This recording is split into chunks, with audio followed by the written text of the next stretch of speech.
다 같이 사도신경으로 우리의 신앙을 함께 고백하시겠습니다. 나는 전능하신 아버지 하나님 천지의 창조주를 믿습니다. 나는 그의 유일하신 아들 우리 주 예수 그리스도를 믿습니다.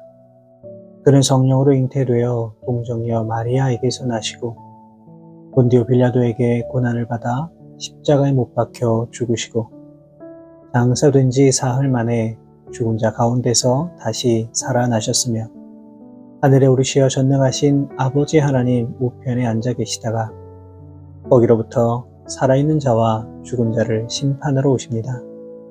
나는 성령을 믿으며 거룩한 공교회와 성도의 교제와 죄를 용서받는 것과 몸의 부활과 영생을 믿습니다. 아멘. 다같이 찬송가 337장 내 모든 시험 무거운 짐을 함께 찬송하시겠습니다.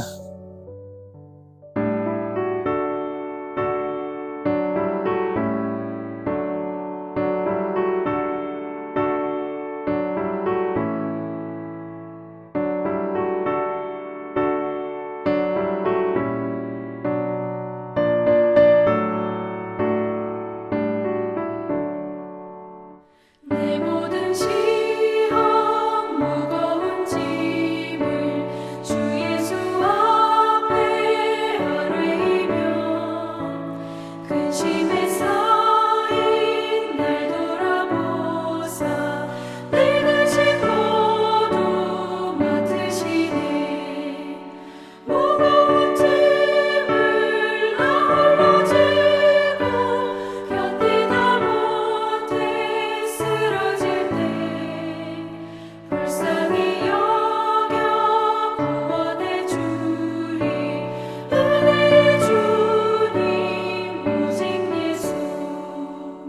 내 모든 괴로움 닥치는 말라 주 예수 앞에 아뢰이며 주께서 친히 날 구해 주사 넓으신 사랑 베푸시네.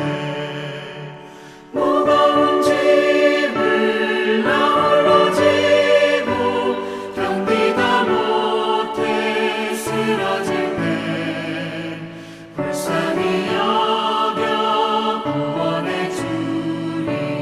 은혜의 주님 오직 예수.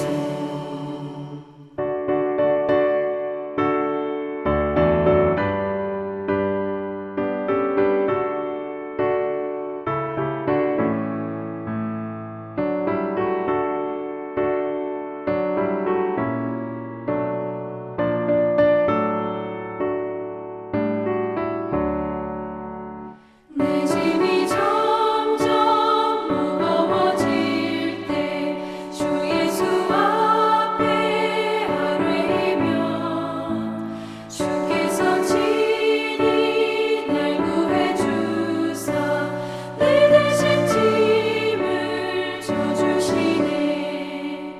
무거운 짐을 나 홀로 지고 견디다 못해 쓰러질 때 불쌍히 여겨 구원해 주리.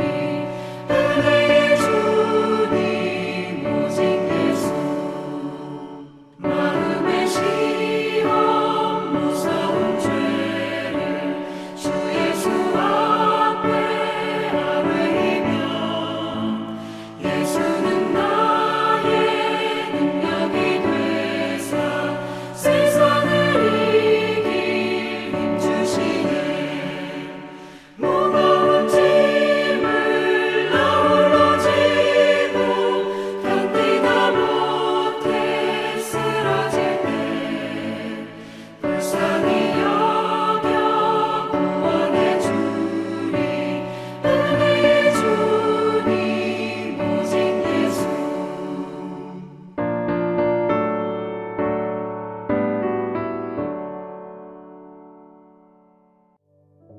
오늘 우리에게 주시는 하나님의 말씀은 신약성경 누가복음 13장 22절에서 27절까지의 말씀입니다. 누가복음 13장 22절에서 27절까지의 말씀 제가 받들어 봉독하겠습니다. 예수께서 각 성, 각 마을로 다니사 가르치시며 예루살렘으로 여행하시더니 어떤 사람이 여짜오되 주여 구원을 받는 자가 적으니이까. 그들에게 이르시되 좁은 문으로 들어가기를 힘쓰라. 내가 너희에게 이르노니 들어가기를 구하여도 못하는 자가 많으리라. 집 주인이 일어나 문을 한번 닫은 후에 너희가 밖에 서서 문을 두드리며 주여 열어주소서 하면 그가 대답하여 이르되 나는 너희가 어디에서 온 자인지 알지 못하노라 하리니 그때에 너희가 말하되 우리는 주 앞에서 먹고 마셨으며 주는 또한 우리를 길거리에서 가르치셨나이다 하나 그가 너희에게 말하여 이르되 나는 너희가 어디에서 왔는지 알지 못하노라. 행악하는 모든 자들아 나를 떠나가라 하리라. 아멘.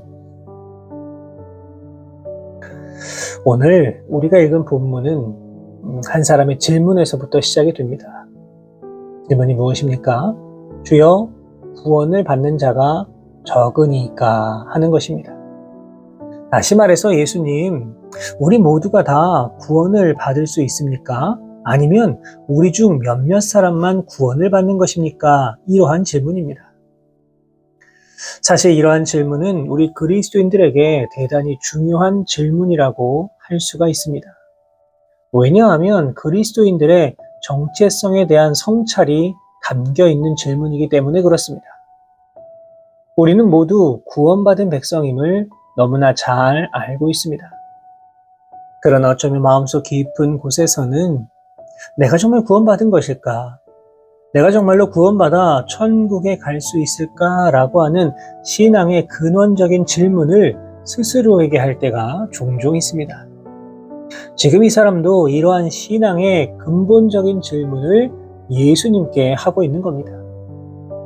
그런데 예수님께서는 이 질문에 대하여 이렇게 대답을 하십니다.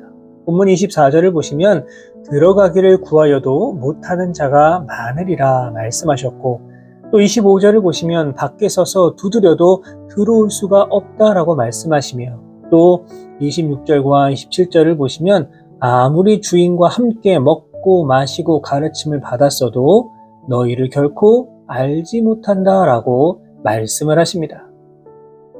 다시 말해서 구원의 문제에 대한 예수님의 대답이 무엇입니까? 구원이라고 하는 것은 쉽고 간단하게 생각할 일이 아니다라고 하는 것입니다. 물론 이 구원의 대원칙에 대하여서 우리는 참 잘 알고 있습니다. 그것이 무엇입니까? 영접하는 자, 곧 그 이름을 믿는 자들에게는 하나님의 자녀가 되는 권세를 주셨으니 라고 하는 요한복음 1장 12절의 말씀처럼 예수님을 믿고 예수님을 나의 구주로 고백하면 우리는 하나님의 자녀가 되는 것이고 나아가 구원받은 백성으로 살아갈 수가 있습니다.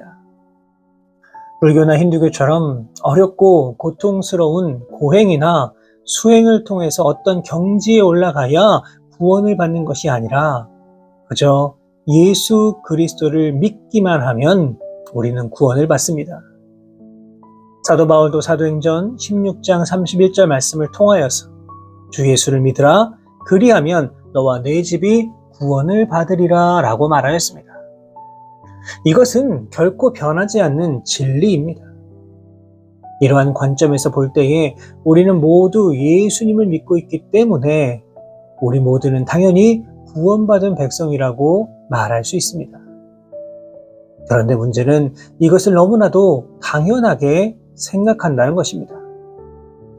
특별히 오늘 본문을 통해 예수님께서는 이 구원이라고 하는 것이 그렇게 쉬운 일이 아니다라는 것을 알려주시며 여러 비유를 통해 말씀하고 계십니다. 사랑하는 여러분, 우리는 정말 구원받은 백성이라 자신하며 당당하게 천국을 향해 들어갈 수 있습니까? 바라기는 너무나도 당연하게 생각했던 이 구원에 대하여 조금 더 깊이 생각하며 나아가실 수 있기를 바랍니다. 그리고 구원받은 백성으로 살아가기 위해 필요한 것들은 무엇인가? 다시금 점검하시고 더 간절한 구원의 열망을 가지고 이 땅을 살아가실 수 있는 우리 모든 성도 여러분 되시기를 주님의 이름으로 부탁을 드립니다. 첫 번째로 구원받은 백성은 좁은 문으로 들어가기를 힘써야만 합니다. 오늘 본문 24절의 말씀입니다. 좁은 문으로 들어가기를 힘쓰라. 내가 너희에게 이르노니 들어가기를 구하여도 못하는 자가 많으리라. 이 같은 내용을 담고 있는 마태복음 7장의 내용을 보시면 이렇게 기록되어 있습니다. 좁은 문으로 들어가라. 멸망으로 인도하는 문은 크고 그 길이 넓어 그리로 들어가는 자가 많고 생명으로 인도하는 문은 좁고 길이 협착하여 찾는 자가 적음이라. 예수님께서는 우리에게 좁은 문, 좁은 길로 가야 생명을 얻을 수 있고 넓은 문, 넓은 길로 가면 멸망을 얻기 때문에 좁은 길로 가라 말씀하고 있습니다.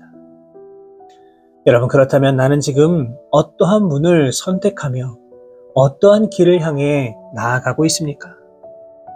나는 분명 구원받은 백성이라고 자부하며 살고 있지만 내가 선택한 문은 한없이 넓은 문이고 그저 넓은 길만을 찾아 헤매고 있는 것은 아닙니까? 우리는 예수님 말씀을 기억하여서 좁은 문을 선택할 수 있어야 합니다. 이유가 무엇입니까? 구원의 길은 오직 예수 그리스도 한 분밖에는 없기 때문입니다. 요한복음 14장 6절의 말씀을 통해 예수님께서는 내가 곧 길이요 진리요 생명이니 나로 말미암지 않고는 아버지께로 올 자가 없느니라 분명히 말씀해 주셨습니다. 다시 말해 구원을 향해 나아갈 수 있는 길, 그 길은 오직 예수님을 통해서만 가능하다는 것입니다. 사랑하는 여러분, 구원은 오직 예수님을 통해서만 가능하기 때문에 이 문은 넓은 문이 아니라 좁은 문임을 기억하시기를 바랍니다. 세상 사람들의 이야기처럼 그저 어떤 신이든 믿기만 하면 구원을 받을 수 있다라고 하는 그 넓은 문이 아니라 오직 예수님만을 통해서 이룰 수 있는 그 좁은 문이 바로 우리가 반드시 통과해야 할 구원의 문임을 여러분 기억하시기를 바랍니다. 혹시 내가 구원받았다라고 말하면서도 그저 넓은 문으로만 가려고 했던 것은 아닙니까? 세상과 적절히 타협하면서 나만의 거대하고 웅장한 문을 만들어 놓고 그 문으로만 나아가려고 했던 것 아니었습니까? 이 시간 혹시라도 나의 발걸음이 넓은 문을 향하고 있다면 이제 그 발걸음을 돌이켜 좁은 문을 향해 나아가시기를 바랍니다. 설사 그 길이 조금은 버겁고 힘들고 무겁고 어려운 길이라고 하더라도 구원받은 백성답게 당당하고 자신있게 그 길을 향해 나아갈 수 있기를 바랍니다. 우리의 죄를 대신해 십자가를 지시고 가셔야 했던 예수님의 그 좁은 문, 좁은 길을 기억하며 구원의 기쁨과 감격을 가지고 그 좁은 문을 향해 힘차게 나아가실 수 있는 우리 모든 성도 여러분들 되시기를 바랍니다. 둘째로 우리의 행함으로 구원받은 백성임을 보여주어야만 합니다. 본문 25절 이하의 말씀을 보시면 주인을 알고 있다고 생각한 사람들이 오히려 주인의 집에 들어가지를 못합니다. 사람들은 주인과의 친분을 이야기하면서 들여보내달라 말합니다. 그러나 주인은 철저하게 모른다고 합니다. 이유가 무엇일까요? 본문 27절을 보시면 주인이 말하기를 나는 너희가 어디에서 왔는지 알지 못하노라. 행악하는 모든 자들아 나를 떠나가라 하리라 말씀하십니다. 다시 말해서 이들이 주인의 집에 들어가지 못한 이유는 바로 행악자였기 때문입니다. 본문을 보시면 이들은 이미 주인과 만났습니다. 주인과 함께 먹고 마셨고 가르침도 받았습니다. 그러나 그 행실이 어떠했습니까? 악했습니다. 다시 말해 주인의 가르침을 받고도 행함으로 실천하지를 못했다는 것입니다. 우리도 마찬가지입니다. 우리가 신앙생활을 하면서 말씀을 통해 얼마나 많은 가르침을 받습니까? 또한 교회의 기능 가운데 빼놓을 수 없는 것이 바로 교제입니다. 많은 사람들과 교제하며 삶을 나누며 많은 은혜를 받기도 하고 또 도전을 받기도 합니다. 그러나 교회에 와서 말씀을 듣고 교제를 통해 사랑을 나눈다라고 하더라도 우리의 삶이 악한 경우가요, 얼마나 많이 있는지 모릅니다. 교회에서는 천사와 같은 모습을 하다가도 가정에 가서 남보다도 못하게 가족을 대할 때가 얼마나 많이 있습니까? 교회에서는 그 누구보다 사랑이 많은 사람이지만 이 회사에 가서 그 사랑을 꽁꽁 숨기고 살아가는 사람들도 많이 있습니다. 사랑하는 여러분, 내가 교회 와서 가르침을 받았다라고 하여서 성도의 교제를 나누었다라고 하여서 내가 무조건 구원받은 백성이다 착각해서는 안 됩니다. 우리에게 필요한 것은 구원받은 백성답게 삶 가운데 행함으로 예수님의 사랑을 우리들의 그 삶의 자리에서 실천하는 것입니다. 무엇보다 우리는 하나님 말씀대로 살아가기 위해 노력해야만 합니다. 시편 119편 105절의 말씀을 통해 시편 기자는 주의 말씀은 내 발의 등이요 내 길의 빛이니이다 라고 말했습니다. 내 인생이 길이요 빛이 되어주시는 주님 말씀 의지하여서 그 말씀대로 나아갈 때에 우리는 구원받은 백성답게 이 땅을 살아갈 수 있을 것입니다. 사랑하는 여러분, 우리는 예수 그리스도를 믿기 때문에 구원받은 백성임을 너무나 잘 알고 있습니다. 그러나 중요한 것은 정말로 내가 구원받은 백성답게 이 땅을 살아가고 있는가라고 하는 것입니다. 내가 지금 가고자 하는 길은 정말로 예수님께서 걸어가신 좁은 길입니까? 내가 세상 가운데 살아갈 때에 구원받은 백성답게 행함으로 그 믿음을 보여주며 살아가고 있습니까? 이제 우리의 발걸음이 좁은 문을 향하고 그리고 그리스도인답게 이 땅 가운데 살아가심으로 말미암아 내가 구원받은 백성임을 당당하고 자신 있게 세상 많은 사람들에게 선포하며 나아가실 수 있는 참으로 귀하고 복된 삶의 모습이 되실 수 있기를 주님의 이름으로 축원합니다. 기도하겠습니다. 참 좋으신 하나님 아버지, 이 시간 말씀을 통하여서 우리의 모습 다시금 돌아볼 수 있도록 인도하여 주심에 감사를 드립니다. 사랑의 하나님, 우리는 하나님의 전적인 은혜로 구원받은 백성으로 이 땅을 살아가고 있음을 너무나도 잘 알고 있지만 때로는 구원받은 백성임을 잊어버리고 살아갈 때도 참 많이 있었음을 고백하며 나아가오니 주여 우리들의 허물을 용서하여 주옵소서. 주님께서 우리에게 알려주신 그 길을 외면한 채 그저 넓은 길로만 가려고 했던 우리들의 이 어리석은 모습 용서해 주시고 이제부터는 예수님께서 걸어가신 그 좁은 길을 향하여 순종하며 기쁜 마음으로 나아갈 수 있는 우리 모두가 되게 하여 주옵소서. 특별히 주님 모르는 수많은 영혼을 향해 행함으로 그 사랑을 나누어 줄 수 있는 복된 믿음 허락하여 주시고 구원받은 백성답게 이 땅을 승리하며 나아가는 우리 모두의 아름답고 귀한 삶의 모습이 되게 하여 주옵소서. 예수 그리스도의 이름으로 기도하옵나이다. 아멘.